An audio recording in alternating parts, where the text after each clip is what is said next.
et la RSE, avec comme trame de fond cette question: comment la fonction achat intègre-t-elle ces enjeux? Alors, comme vous le savez, c'est un sujet d'actualité.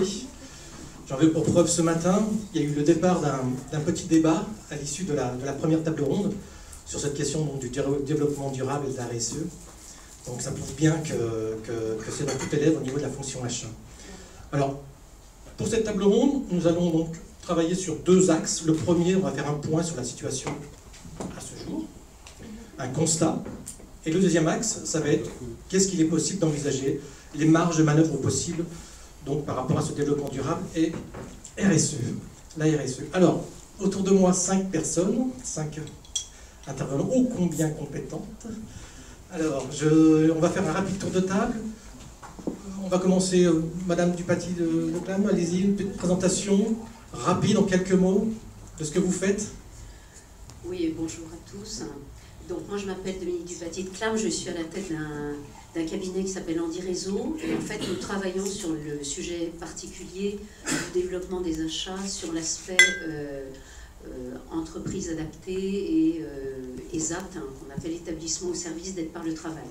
Donc je reviendrai sur mon sujet bien sûr pendant cette table ronde. Donc je remercie beaucoup évidemment Décision Achat de m'avoir invité et je vous remercie de votre attention. Madame Lorraine Lyon, à votre tour. Bonjour, donc moi je travaille au sein du groupe BPCE, donc Banque Populaire Caisse d'Épargne, plus précisément au sein du GIE BPCE Achat. Donc je suis dédiée aux achats dits solidaires, donc vers le secteur adapté et protégé, mais également depuis 7 ans je coanime le projet d'achat responsable, donc on en parlera aussi au cours de la table ronde. Évidemment. Patrice Benizza. Bonjour à tous et à toutes.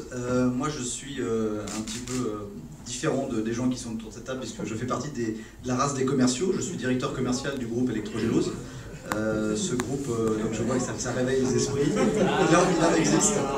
Donc j'espère que je ne serai pas tout seul et qu'il y aura au moins des gens qui vont essayer d'être d'accord avec moi sur ce sujet-là, parce qu'on va traiter des sujets intéressants. Donc je m'occupe de la direction commerciale de ce groupe, qui est partenaire avec Edicialis pour cette journée qui est très intéressante. Merci à tous. À sa gauche, Jacques Schramm. Bonjour à tout le monde. Ah. Merci.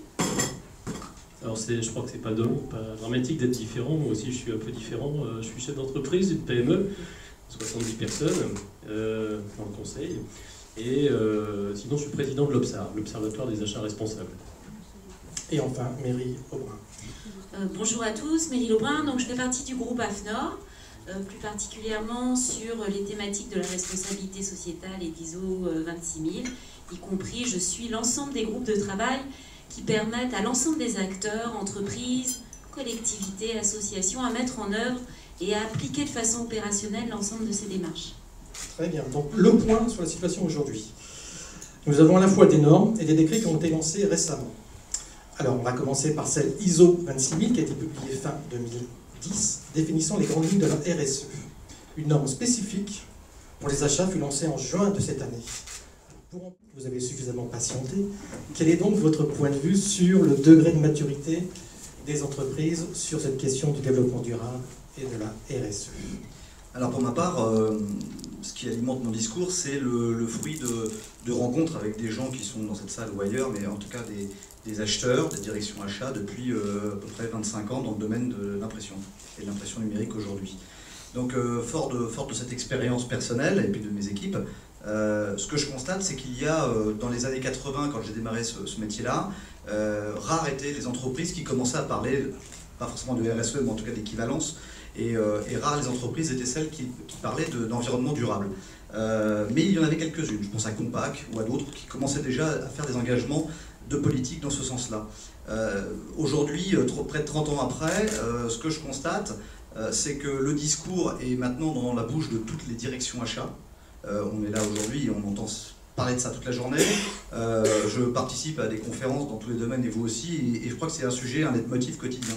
Par contre, ce qui est plus inquiétant, c'est qu'entre le discours qui est pratiqué par les directions achats, par les grandes firmes, et entre la réalité du terrain, et moi je suis là en tant que plutôt témoin, on est aux antipodes. C'est-à-dire que les acheteurs qui lancent les appels d'offres, que ce soit publics ou privés, parce que les démarches ne sont pas les mêmes, mais le résultat est le même, les acheteurs que l'on rencontre au quotidien ou que nos équipes commerciales rencontrent, surtout quand on n'est pas dans un achat métier, mais quand on est dans un achat transverse, là on se retrouve malheureusement, comme le disait M. Potage ce matin, encore trop souvent sur du cost killing ou sur du price sourcing. C'est vraiment malheureusement encore trop le moteur, et ça s'explique de par leur rémunération, de par les plans de carrière, etc. Et ça, à partir du moment où les critères d'évaluation de vos collaborateurs achats restent ceux-ci, eh bien tous les bons discours qu'on aura sur les scènes, et Dieu sait si on en fait, vous et moi aussi, là, en tant que fournisseur, parce que je suis d'accord avec cette idée-là, on va se retrouver encore dans 2 ans, 5 ans et 10 ans à avoir les mêmes discours. Je vais simplement donner une preuve. Là, on parle de normes 26 000, mais faisons un petit peu d'histoire. Rappelons-nous de la norme 14 001, ou 14 000, et puis un peu plus tôt, la 9 001. Moi, je me souviens de la norme 9 001 en 95, où on nous expliquait, la fac et d'autres organismes, où on nous expliquait que de toute façon c'était une passe obligatoire pour améliorer la qualité des entreprises et que grâce à ça, on va pouvoir avoir des cercles vertueux dans les entreprises, etc. Aujourd'hui, la norme 9001, ISO 9001, à la limite c'est tout à fait logique que l'on ait, et si on ne l'a pas, ça n'empêche pas de remporter des marchés. Donc attention avec les normes ne sont que des outils, ne sont que des vecteurs de pouvoir benchmarker éventuellement peut-être les entreprises, se comparer. Vous disiez qu'avec ces normes on va pouvoir se comparer, c'est important d'avoir des normes, mais il faut surtout que le discours descende, et malheureusement, je croise des gens de la CEDAF régulièrement, j'en discute avec eux, et entre ce qui se dit à la CEDAF et ce qui s'applique sur le terrain, ben on est complètement, ça se dit peut-être pas, mais on est peu aujourd'hui, donc j'ose le dire, mais on est aux antipodes, quoi. Mais rassurez-moi, il n'y a même pas un petit frémissement d'évolution positive? Si, mais c'est-à-dire que depuis tout à l'heure, on fait des généralités. Si je vous dis j'ai rencontré des acheteurs qui étaient effectivement responsables et qui avaient fait des actions dans ce sens-là, vous allez me dire « Ah génial, ça y est, on est arrivé ». Effectivement, moi je viens de signer un contrat avec une entreprise de BTP qui est extrêmement connue, sur le plus gros chantier parisien, donc vous voyez de quoi je veux parler. Eh bien les acheteurs, je les félicite, c'est des acheteurs qui sont des jeunes, on parlait de la génération Y à table tout à l'heure, ce sont des jeunes de la génération Y.